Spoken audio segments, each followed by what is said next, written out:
Nikolai Sokolov felt his eyelids growing heavy. The heat of the concert hall was making him drowsy. The venue, packed with proud parents, every local dignitary within 100 kilometers, and a substantial contingent of national politicians, was one of those events where everyone wanted to be seen.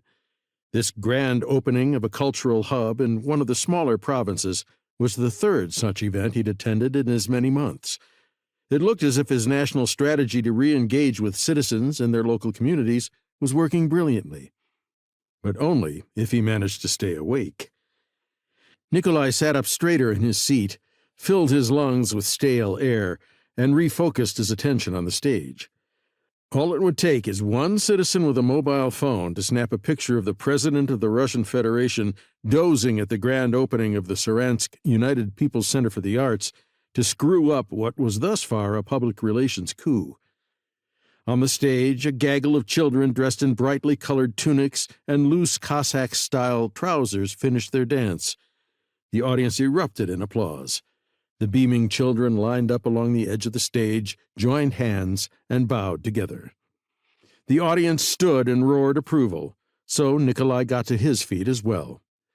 Next to him, Zave rose in a fluid motion, like the dancer that she was.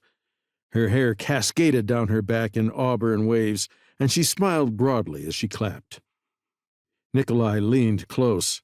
She smelled wonderful, and whispered in her ear, "What are we clapping for exactly?"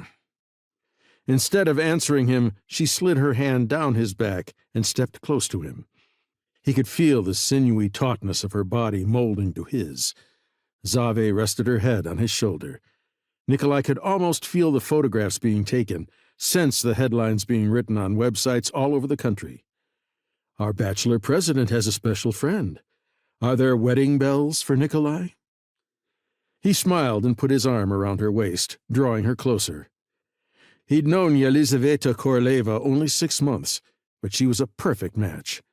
A former ballerina at the famed Bolshoi, Zave had retired in her early 30s, at the peak of her career. She taught privately to international clients now, which meant she was gone for weeks at a time. Lately, Nikolai found that each time she left, he missed her even more. His grin widened. He'd successfully negotiated the Kazakh partition deal with the Chinese to secure his southern border and made amends in Ukraine to solidify his western flank.